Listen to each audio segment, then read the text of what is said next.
Bom pessoal, olá a todos. Mais um vídeo um pouco delicado, né? Um vídeo que talvez seja polêmico para algumas pessoas, onde eu vou mostrar uma outra hipótese, né?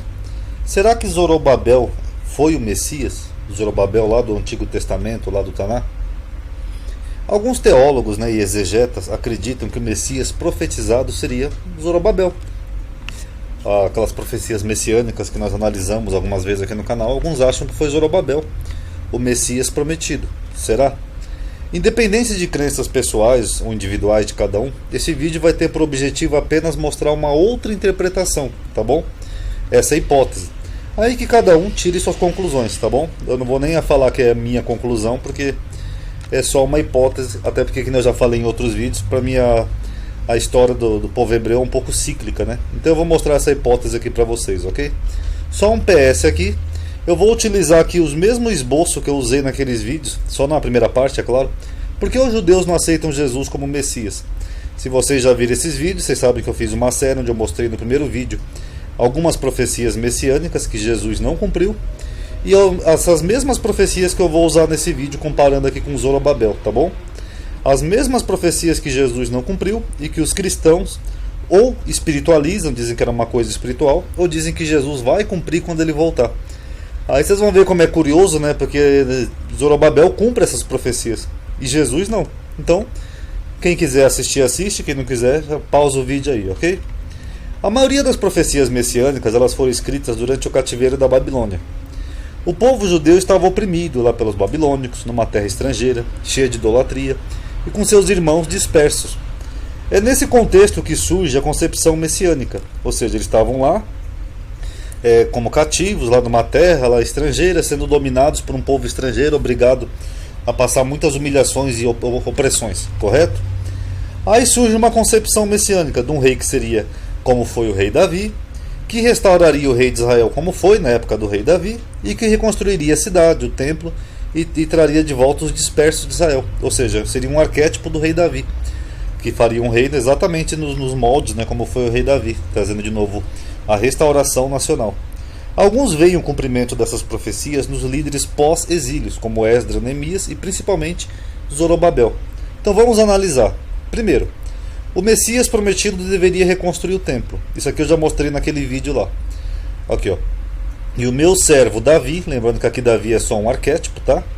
E Davi, o meu servo, ó, porei o meu santuário no meio deles, meu santuário, meu templo, ou seja, haveria um templo físico, o que os cristãos espiritualizam. E o meu tabernáculo estará com eles, correto? Ó, o meu santuário estará no meio deles para sempre. Ah, Ronaldo, mas aqui diz para sempre. Aqui para sempre é só uma figura de linguagem, é só algo que é duradouro, não é literal, tá, pessoal? A Bíblia utiliza muitas figuras de linguagem. O governador Zorobabel, da tribo de Judá, e Josué, ou Jesus, o sumo sacerdote, chefiaram os sacerdotes que retornaram. Entre as primeiras coisas feitas por Josué e seus irmãos, os sacerdotes, foi a construção de um altar para a oferta dos sacrifícios diários, matinais e vesperais. Ao começarem a construir o templo, foi Zorobabel que começou a construir o templo, tá? Para ficar bem claro, puderam, sem dúvida, aproveitar as próprias pedras que fizeram parte do templo de Salomão, o primeiro que foi destruído lá por Nabucodonosor. E por isso não lemos que cortassem pedras. Mas com a madeira foi diferente, os babilônicos tinham queimado o templo, e por isso lemos que os israelitas retornados pagaram aos sidônios e aos tírios para cortarem cedros do Líbano e os enviarem a Jopa. Assim como Salomão pagaram aos homens do rei Irão para fazer o mesmo. No segundo ano depois da sua volta, lançaram-se os alicerces do templo, razão para as cerimônias apropriadas para o louvor de Jeová. Então alguns dos anciãos que viram o templo de Salomão chorassem, o resto gritou de alegria, que nem você pode ver em Esdras 3:1-13. Aqui você vê as referências de que Zorobabel realmente ele construiu um templo físico, o santuário no meio do povo. Então se levantaram Zorobabel, filho de Salatiel, e Jesuá, filho de Josadac, e começaram a edificar a casa de Deus que está em Jerusalém, e com eles os profetas de Deus que os ajudavam. As mãos de Zorobabel têm lançado os alicerces dessa casa, também as suas mãos a acabarão, para que saibais que o Senhor dos Exércitos me enviou a vós. Zacarias 4:9. Então aqui nós temos uma profecia que diz que o Messias iria reconstruir o templo, e nós temos aqui um personagem que reconstruiu o templo, Zorobabel. Vocês estão entendendo? Já Jesus, segundo o Novo Testamento, quando ele veio, o templo já tinha, né? Ele veio numa época que não seria a ideal, e ele disse depois que o corpo dele era o templo, né? O que não condiz muito com a profecia, mas enfim. B. O Messias deveria ser descendente de Davi, da tribo de Judá. Vocês podem ver aqui, Isaías 11:1. Porque brotará um rebento do tronco de Jessé e das suas raízes, Shoresh em hebraico, um renovo frutificará. Ou seja, seria que ser descendente biológico de Jessé, de Davi. Jeremias. Eis que vem dias, diz o Senhor, em que levantarei a Davi um renovo, né, um descendente justo, ou seja, um descendente biológico. E sendo rei, reinará e agirá sabiamente, praticará o juízo e a justiça na terra. Aqui, se você pegar aí no livro de Crônicas, tem a genealogia de Davi, aqui, ó, os descendentes dele. Ó. Todos esses foram os filhos de Davi. Ó, Davi gerou Salomão, de quem gerou Roboão e assim por diante, até chegar aqui em Zorobabel. Aqui, ó. Então Zorobabel foi um descendente do rei Davi, um descendente de Jessé, diretamente e biologicamente. Enquanto que Jesus, nós temos duas genealogias diferentes lá no Novo Testamento, que uma nem bate com a outra. E segundo o próprio Novo Testamento, Jesus foi filho do Espírito Santo, né? Então nenhuma daquelas genealogias vale. Já Zorobabel não, nós temos uma genealogia mais precisa, que traça ele biologicamente ao rei Davi. Então, fica aí para conclusão. Aqui tem até uma tabelinha daquele book meu lá, sobre o Novo Testamento aqui, ó. Vocês estão vendo? O Messias seria rei em Israel. Aqui, ó. Será rei e governará. Jeremias 23:5. Ezequiel 34, 23 e 24. Enquanto o meu servo Davi será um príncipe no meio deles. Um príncipe, alguém que exerce um principado, um governo. Sou eu, o Senhor Deus, que declaro. Ezequiel 37 diz a mesma coisa. O meu servo Davi será o seu rei. Ou seja, alguém que nem Davi, um arquétipo do rei Davi. Jeremias 33. Inclusive aqui também fala de um só pastor, né? Que também não haveria mais de um pastor, curioso. Jeremias 33, 14 e 16. Farei nascer de Davi, aqui, ó, vocês viram como Davi é só um arquétipo? Ó, de Davi um rebento justo, que exercerá o direito e a equidade na terra, e não faltará jamais Davi um sucessor para ocupar o trono da casa de Israel, o trono, ou seja, ser rei, governar a casa de Israel. E aqui por fim, Oséias, ele fala, né, que muitos dias o povo ficaria sem... Perdão. E aqui em Oséias, né, ele fala que por muitos dias, né, o povo ficaria sem rei, sem chefe, sem sacrifício. Mas depois Davi seria o rei, ou seja, Davi governaria. E as pessoas retornariam comovidas ao Senhor. E segundo a Bíblia, Zorobabel exerceu um governo em Judá. Ele foi chamado até de governador aqui por Ageu. Fala Zorobabel, governador de Judá, dizendo, farei tremer os céus e a terra. Ageu 2:2. Fala Zorobabel, filho de Selatiel, governador de Judá. Então ele foi um governador, ele exerceu um governo físico mesmo. Zacarias 4:7. Quem és tu, ó grande monte, diante de Zorobabel? Porque Zorobabel foi uma pessoa grande, ele governou realmente ali em Judá. Ele exerceu um governo, era um descendente de Davi que governou em Israel. Enquanto que Jesus, em contrapartida, disse, o meu reino não é deste mundo. Correto? Trazer a paz. Que nem eu mostrei já naqueles vídeos, né? O Messias teria que trazer a paz, ó, e farei com eles uma aliança de paz, e será uma aliança perpétua. Naquele dia o Senhor protegerá os habitantes de Jerusalém, então seria paz, uma paz para o povo. E habitarão nela, e não haverá mais destruição, porque Jerusalém habitará segura. Jeremias 23. Nos seus dias Judá será salvo, e Israel habitará seguro. Ó, Judá, bem o reino que Salatiel governava, o reino do sul de Judá, e Israel seria habitado seguro. E morará o lobo com o cordeiro, o leopardo com o cabrito, etc. Que é só uma simbologia de paz também.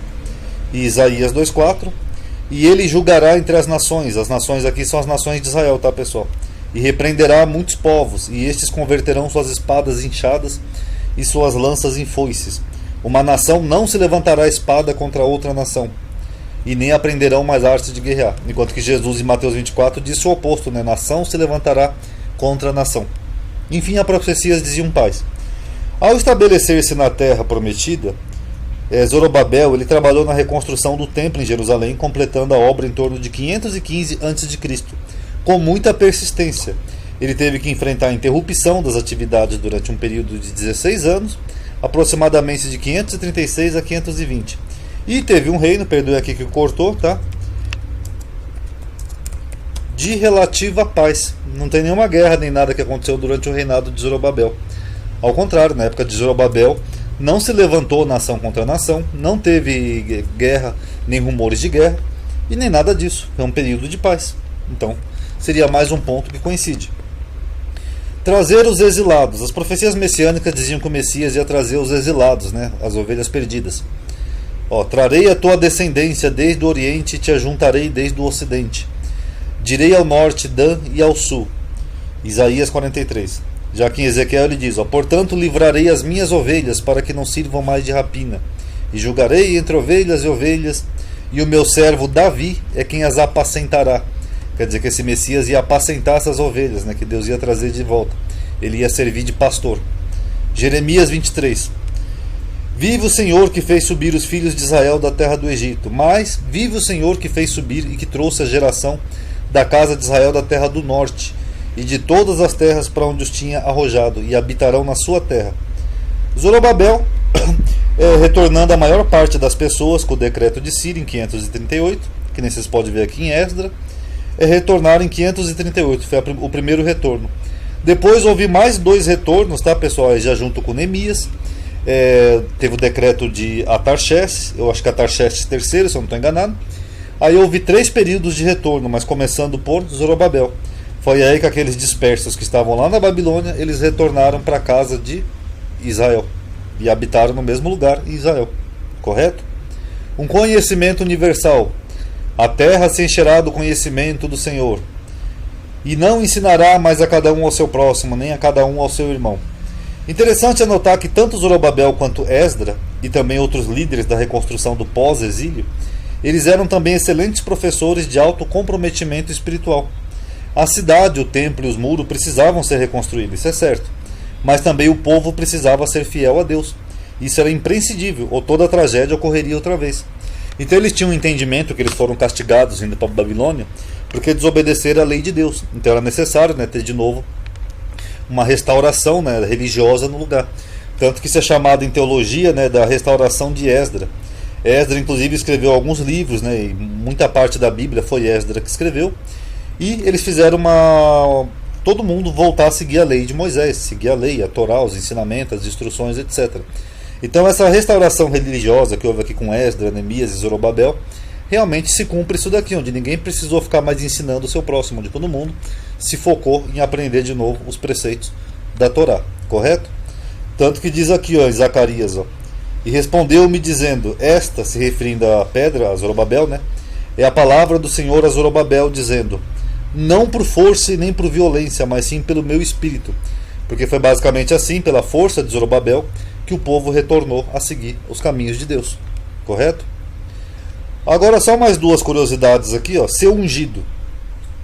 É engraçado, né, que o termo Messias, né, que eu já falei, Messias vem do termo ungir, né, que vem do verbo machá em hebraico.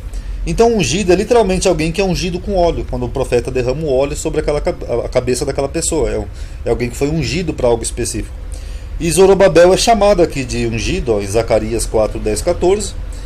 E inclusive tem mais um ungido aqui no texto, né, que seriam 2 ungidos, pode ser tanto Neemias quanto Esdra.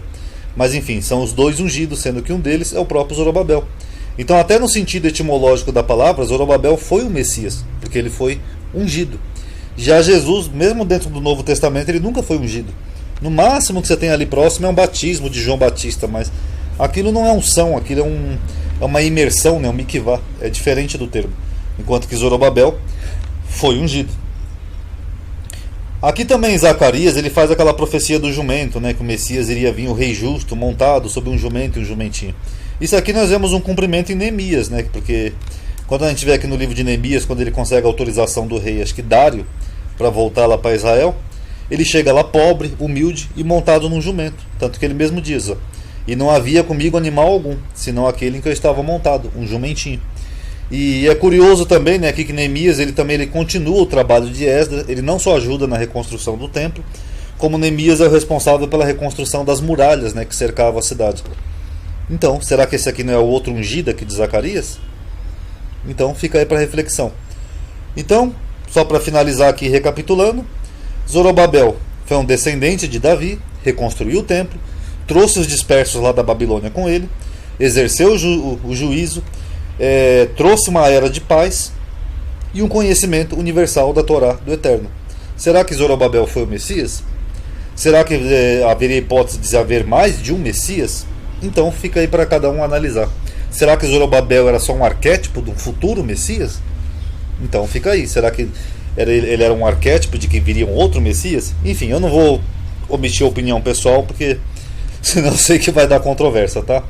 Mas é interessante que Zorobabel cumpre praticamente todas as profecias messiânicas, exatamente logo depois quando os judeus voltam da Babilônia, né? Sendo que foi justo na Babilônia, que o povo estava lá oprimido numa terra estrangeira, é que surge esse conceito messiânico.